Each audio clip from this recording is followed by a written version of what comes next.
Hello बच्चों, नमस्कार। कैसे हैं आप सब लोग? उम्मीद है शानदार, जिंदाबाद, जबरदस्त होंगे और आपकी तैयारी भी बहुत बढ़िया चल रही होगी। बच्चों, एसएससी जीडी वाले बच्चे बहुत बहुत बहुत उम्मीद लगा के बैठे होंगे इस चैनल से कि सर अब हमारे लिए, क्योंकि बहुत सारे बच्चे ऐसे हैं कि सर बैच परचेज मैं कर नहीं सकता और मुझे फ्री ऑफ कॉस्ट कुछ पढ़ना है। हालांकि बहुत सारा मटेरियल इस चैनल पर पड़ा हुआ है। तो जो बैच से पढ़ रहे हैं और जिनका कोर्स कंप्लीट नहीं है, मेरी उनसे रिक्वेस्ट है कि वो इस वीडियो को ना देखें, वो अपने कोर्स को तसल्लीपूर्वक कंप्लीट करते रहें। पहला काम यही करें। और दूसरा कि जिन बच्चों ने एक बार कहीं से भी कोई syllabus math, reasoning, GS, Hindi का कंप्लीट कर लिया है और अब वो चाहते हैं कि हमारे लिए क्या बेहतर हो सकता है और अब हमें क्या करना चाहिए, उनके लिए ये वीडियो बिल्कुल वरदान साबित होगा। बच्चे, बात कर लेता हूं कुछ आपके मन में चल रहे सवालों को, और मैं आपको सिलेक्शन नहीं, मैं टॉपर बनने तक की सलाह देकर के जाऊंगा, क्योंकि आपको भी पता है कि अगर एसएससी जीडी में कोई बच्चा टॉपर बनेगा तो वो आरडब्ल्यूए के टीचर्स के उसने इंस्ट्रक्शंस जरूर फॉलो किए होंगे और उसी आधार पर वो चला होगा, तभी वो वहां तक पहुंचा है। चलिए तो बात करते हैं बच्चों पहले कि क्या एसएससी जीडी में सिलेक्शन मुश्किल है। मेरी बात गौर से सुनना बच्चों, ये बात आपको बार बार कचोटेगी कि हाँ इसमें सिलेक्शन बहुत मुश्किल है, इसमें सिलेक्शन लेना उतना आसान नहीं है, क्योंकि फिजिकल के लिए ही 90%, 87-86% पर यूपी, हरियाणा, एमपी, राजस्थान जैसे स्टेट्स की कट ऑफ जाती है। और अगर इतनी हाई कट ऑफ जाती है तो फिर इसमें सिलेक्शन बहुत मुश्किल है। और मैं आपको बता दूं, ये वही बच्चे हैं, मैं बहुत सारे बच्चों से बात करके बता रहा हूं, और 100 से ज्यादा बच्चे ऐसे थे जिनके 160 में से 160 से ज्यादा थे, और 160 में से 164 वाले बच्चे से मैंने बात की, 160 में से 165 वाले बच्चे से बात की। अब आप कहोगे सर ये मार्क्स कैसे आ गए थे? ये नॉर्मलाइजेशन था, कुछ एनसीसी के मार्क्स मिले, इसलिए 160 में से 160 से ज्यादा मार्क्स आए। मैंने उन सब बच्चों से बातें की, मैंने कि यार आप इस बार इतने ज्यादा मार्क्स लेकर के आए हो तो पहले सिलेक्शन क्यों नहीं हुआ था? तो सारे बच्चों का या तो ये जवाब था कि सर मैं पहले कहीं भी मेरा किसी मेरिट में नाम ही नहीं आया था। कुछ बच्चे ऐसे थे कि सर मैं पहले फाइनल मेरिट से रह गया था। तो बच्चे, जो बच्चा पहले मान लीजिए फाइनल मेरिट से रह गया और उस टाइम पे फाइनल मेरिट ही 80% पे लगी हो, फाइनल मेरिट 80% पे लगी हो और फिर भी फाइनल में ना आया हो और इस बार वो 100% से ज्यादा मार्क्स ले आया हो।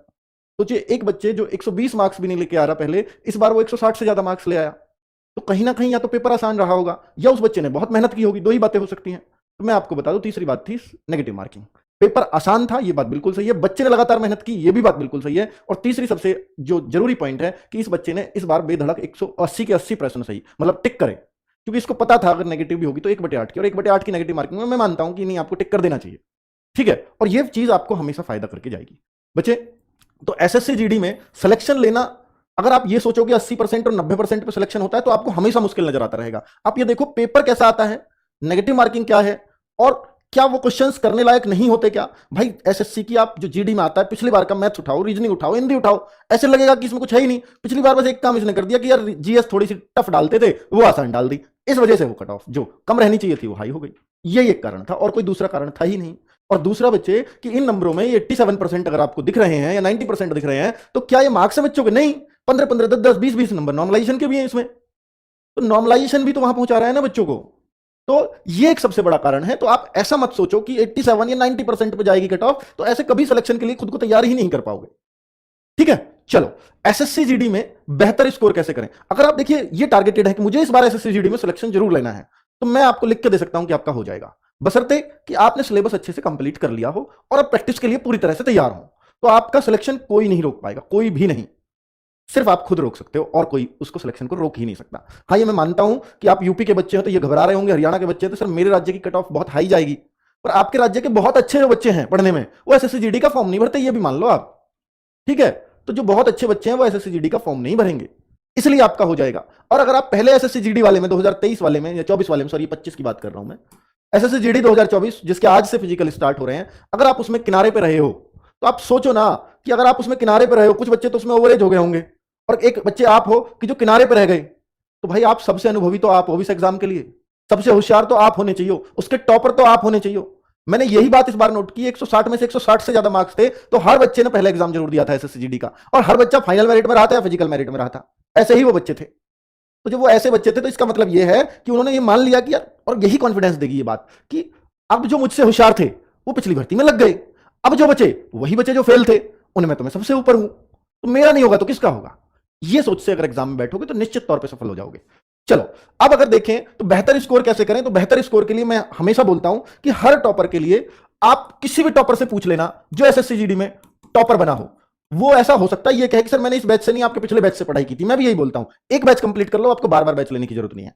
तो प्रैक्टिस सेट हर बच्चे ने किए थे, ऐसा एक सिंगल बच्चा भी नहीं मिला मुझे जिसने ये कहा हो कि सर मैंने प्रैक्टिस सेट नहीं किया। आपके हर एक टॉपर बच्चे ने प्रैक्टिस सेट जरूर किए थे, इनसे बहुत ही फायदा होने वाला है।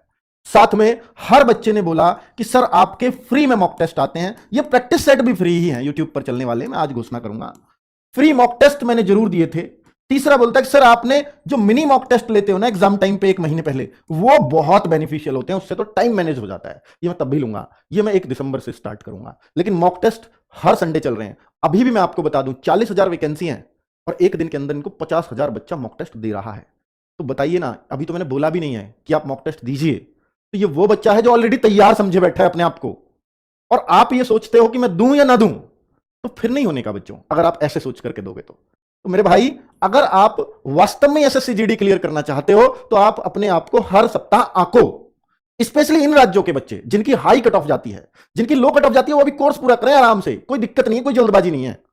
लेकिन अगर कोई मान लीजिए हिंदी भाषी स्टेट्स का बच्चा है, वो कह रहा है सर मैंने तो अभी कोर्स लिया है, मैं मॉक टेस्ट दूं या ना दूं, मैं कहता हूं बेटा आपने कोर्स लिया है, आप कोर्स भी करो, आपको और उससे ज्यादा मेहनत करनी पड़ेगी, तो आपको मॉक भी देने होंगे अगर इसी बार सिलेक्शन लेना है तो। वैसे इस बार अभी तैयारी में लगे हो, हिंदी भाषी स्टेट के हो, इस बार सिलेक्शन लेना थोड़ा टफ रहेगा आपके लिए, ये सच्चाई है, ये एक्सेप्ट करनी पड़ेगी, ठीक है, क्योंकि कंपटीशन आपके लिए बड़ा है हिंदी भाषी वालों के लिए। अब बात है बच्चों, ये क्या ये 2 चीज करने से मेरा सिलेक्शन हो जाएगा? बिल्कुल हो जाएगा, अगर आप एक बार सिलेबस कंप्लीट कर चुके हैं तो बिल्कुल 100% होगा, कोई रोक ही नहीं सकता। ये प्रैक्टिस सेट्स है बच्चों, इसका नाम दिया है मैंने चिराग सीरीज वाले। हर एक बच्चा अपने घर का चिराग बने, ये मैं चाहता हूं। इस सीरीज से आप अपने घर के चिराग ही नहीं, हो सकता है अपने राज्य का नाम रोशन करें, हो सकता है अपने डिस्ट्रिक्ट का नाम रोशन करें, परिवार का तो करेंगे ही, क्योंकि अगर आप टॉपर बन गए तो निश्चित तौर पर बच्चे, एक बच्ची बनी थी टॉपर, चिराग बैच सही था, उस टाइम पर चिराग ही बैच था, तो वो उसके घर पे विधायक और सांसद भी उसको बधाई देने आए थे, क्योंकि उसकी एसएससी में 9th रैंक थी, ठीक है। हालांकि वो एसएससी सीजीएल की तैयारी करना चाहती थी, एसएसएफ उसने ले ली थी, तो मैंने उसको लैपटॉप भी भिजवाया था, तो आपको पता होगा मैंने उसकी वीडियो कॉल पे बात की थी, क्योंकि बहुत गरीब घर से थी। चलिए, तो चिराग सीरीज 25 सितंबर से स्टार्ट हो रही है, 25 सितंबर है परसों, और आप लोग बहुत डिमांड कर रहे थे, और इन टीचर्स को चाहिए वही टीचर्स मैंने आपको प्रैक्टिस सेट्स में प्रोवाइड कराए हैं जो आपको चाहिए थे। 3 बजे से ये भाई चेंज करवा दिया था शायद, 3 से शायद रीजनिंग है बच्चों, एक बार कंफर्म कर लेंगे इन दोनों में कि 3 बजे से रीजनिंग है या हिंदी है, इन दोनों का इंटरचेंज होगा, और हिंदी के पैरेलल ही फिर इंग्लिश चलेगी, ठीक है। एक बार कंफर्म कर दो भाई भानु, है अभी पूछो प्रवीण जी से।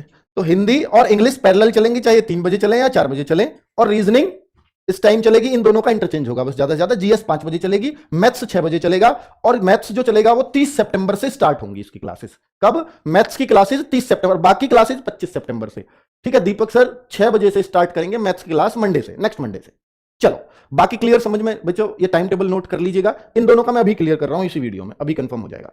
जो बच्चे बैच परचेज कर रखे हैं, मैं उनसे फिर से कहूंगा कि वो बैच को ही कंप्लीट करें, क्योंकि आपके लिए वही बड़ा टास्क है, और उसी में 6-6 घंटे की क्लास हो रही होंगी आपकी। तो मैं कहूंगा कि एक बार तो आपको बैच अच्छे से कंप्लीट करना ही चाहिए।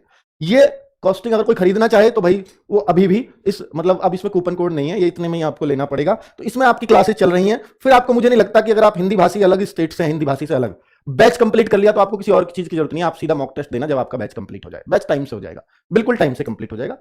चलो, ये बच्चे बुक्स हैं, क्या बुक्स की आवश्यकता है? बहुत सारे बच्चा कहेगा क्या सर बुक्स की आवश्यकता है? मैं कहता हूं कि अगर आपके पास जीडी 2024 वाली बुक्स हो, या उससे पहली बुक्स हो, या आपके पास कॉमन बुक्स हो मैथ्स, रीजनिंग, जीएस, हिंदी की, तो आपको वो आपके लिए सफिशियंट है। लेकिन अगर नहीं है तो प्रैक्टिस के लिए कई बार प्रैक्टिस सेट्स तो काफी हैं, लेकिन बाकी केवल कुछ बच्चे मतलब केवल प्रैक्टिस सेट करेंगे, 4 घंटे पढ़ लिए, क्या 4 घंटे से सिलेक्शन हो जाएगा? आपको टॉपर बनना है, अगर टॉपर तक बनना है तो फिर आपको, मुझे लगता है कि बुक की प्रैक्टिस की जरूरत पड़ेगी, और फिर ये बुक्स हो या कोई सी भी हो, आप प्लीज उनको अच्छे से कर लीजिएगा। इनमें केवल एसएससी जीडी को ध्यान में रख करके इन्हें बनाया गया है, केवल एसएससी जीडी, और किसी एग्जाम में उतना काम करेंगे ही नहीं, ठीक है। अभी मैं आपको थोड़ा बताऊंगा कि मॉक टेस्ट, कि मैंने बोला प्रैक्टिस सेट जरूर करो, बुक से आप प्रैक्टिस कर रहे हो, प्रैक्टिस सेट के अलावा अगर कुछ सेल्फ स्टडी के लिए टाइम चाहिए तो बुक्स हैं, ठीक है। ये बुक्स आप इस बुक सेक्शन में जाकर के परचेज कर सकते हैं, या हर महीने की 10 तारीख को या आधी कीमत पे मिलती है, वहां से आप परचेज कर लोगे। ये मैंने आप लोगों के लिए करा हुआ है, भाई जो एक मुक्त इस कीमत में, सामान्य कीमत में नहीं खरीद पाते, तो वो हर महीने की 10 तारीख को उनके लिए अवेलेबल रहेंगी, ठीक है। जैसे बच्चे मॉक टेस्ट कैसे देना है, फ्री वीकली टेस्ट में जाएंगे, वहां पर आप एसएससी, एमटीएस, जीडी वगैरह देखेंगे तो जीडी वाले को पे क्लिक करेंगे, और हर सप्ताह, हर संडे को सुबह 6 बजे एक नया मॉक टेस्ट इस सीरीज में ऐड हो जाता है।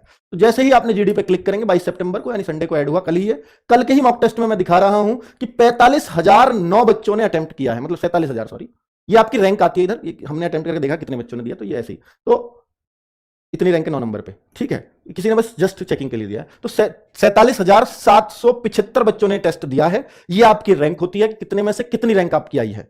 ये हर संडे होगा, साथ में हर क्वेश्चन का कि कौन कौन से क्वेश्चन गलत हुए, उसका एक्सप्लेनेशन, उसका आंसर, ये सब कुछ होगा। टेस्ट सबमिट करती है आपका रिजल्ट मिल जाएगा, करेक्ट कौन से, इनकरेक्ट कौन से, अनअटेम्प्टेड कौन से हैं, ये साथ के साथ ही आपको दिखता रहेगा। इससे बेहतर चेकिंग नहीं हो सकती। और अब आप चाहते हो कि सर हमें मॉक टेस्ट का एनालिसिस चाहिए, तो मैं बहुत जल्दी हर संडे एनालिसिस भी लेके आने वाला हूं कि बच्चों का कैसा कैसा स्कोर हो रहा है। उससे भी बहुत मोटिवेशन आप लोगों को मिलता है, ये मैं मानता हूं, ठीक है। और मेरी भी मुलाकात आपसे हर संडे होती रहेगी। फिर चलो, तो क्या इस बार एग्जाम टफ हो सकता है बच्चों? एसएससी को भी ये दिल पे जरूर लगी होगी बात कि फिजिकल की कट ऑफ उसकी 87-88% पे जा रही है, तो फाइनल हो सकता है 90% को क्रॉस करे। तो कोई भी डिपार्टमेंट ये नहीं चाहता कि हाई कट ऑफ लगे। तो हो सकता है कि इस बार पिछली बार से थोड़ा पेपर टफ देखने को मिले, ये चांसेस हैं, क्योंकि 2 बार से बहुत आसान आ रहा है, पिछली बार ज्यादा ही आसान था। और 1/8 की नेगेटिव मार्किंग है, तो थोड़ी टफ की कोशिश की जा सकती है। बाकी मैं श्योर नहीं हूं, पर आपको तैयार उस हिसाब से रहना पड़ेगा, ठीक है। अपनी प्रैक्टिस कैसे मजबूत करें? प्रैक्टिस मजबूत करो प्रैक्टिस सेट से, और सेल्फ स्टडी करो बुक से। और अगर आप कोर्स कर रहे हो तो सिर्फ कोर्स को करो, और जो टीचर आपको बोल रहा है वो इंस्ट्रक्शंस हैं, ठीक है, उतना करिए। और बच्चे, टॉपर बच्चे अलग क्या करते हैं? टॉपर बच्चे कुछ भी अलग नहीं करते, बस वो चीजों को अलग तरह से करते हैं। आप करते हो कि बस चीजें एक बार पढ़ ली, वो नहीं, एक बार पढ़ी हुई कभी एग्जाम में काम नहीं आएंगी। आपको चीजें 10 बार पढ़नी पड़े तो 10 बार पढ़ूंगा, 20 बार पढ़नी पड़े तो 20 बार पढ़ूंगा, तो ही आपका सिलेक्शन होगा। और बच्चे, कोई भी क्वेश्चन है ना, आपने मैथ्स में करा, आपको बहुत अच्छे से आ भी गया, तो अगर वो आपके एग्जाम में आ गया ना, तो वो अगर आपने 1 या 2 बार किया हुआ है तो समय ज्यादा लेगा हमेशा। मॉक टेस्ट इसलिए दिलाए जाते हैं, आपको क्वेश्चन आता तो है पर समय बहुत ज्यादा लग रहा है। उसको कैसे कम करें कि कोई क्वेश्चन अगर आपने कई बार किया है एग्जाम में, वही आपका है, वरना कोई आपका नहीं है। तो किसी भी बुक को, अगर आप मैथ्स पढ़ रहे हो या रीजनिंग पढ़ रहे हो, तो उस बुक को कम से कम 3 बार करना, कम से कम 3 बार। मेरी बात याद रखना बच्चों, ये बात बहुत काम आएगी आपको एग्जाम में, वरना ऐसा लगेगा कि ये क्वेश्चन पढ़ा तो था पर हो क्यों नहीं रहा, इसको मैं यहां से भूल रहा हूं, इसका ये फॉर्मूला और याद आ जाए तो मजा आ जाए। ऐसी चीजें अगर दिमाग में आ रही हैं, इसका मतलब आपने उस सवाल को कम बार किया है। और हर बच्चा जो टॉपर बनता है, उनसे आप पूछो, उन्होंने एक एक बुक को कई कई बार पढ़ा होता है, बस इतना ही फर्क है। जो एवरेज बच्चा है वो ये मान लेता है कि मैंने तो इसको कंप्लीट कर लिया, मैं अब क्यों पढ़ूं इसको, नई बुक पढ़ता हूं, फायदा नहीं होगा। उसी को दोबारा पढ़ लो, बहुत फायदा होगा, ठीक है। जब भी ऐसे लगे ना कि ये बुक कंप्लीट कर ली, हर क्वेश्चन कर लिया, तो ले फिर अब दोबारा करने में कितना कम टाइम लगेगा, तो दोबारा ही कर देता हूं एक बार, ज्यादा फायदा। और हर बार देखना कि आप दोबारा कर रहे होगे ना, हर बार कुछ ना कुछ नया सिखा के जरूर जाएगी वो बुक, ये तय है। और ये बात आप कहोगे कि सर हाँ, ये क्वेश्चन में मैंने एक नई चीज सीख ली। अपने आप जो सीखी हुई चीज है वो कभी एग्जाम में नहीं बोलते हो, ठीक है। चलो बच्चों, ये बातें करनी थी आपसे, मुझे उम्मीद है कि बहुत फायदा आपको इससे होगा। साथ में मॉक टेस्ट और प्रैक्टिस सेट, ये 2 चीजें इस वीडियो का मूल मंत्र हैं। इन दोनों चीजों को प्लीज जरूर करें, और दोनों चीजें फ्री हैं। धन्यवाद, नमस्कार।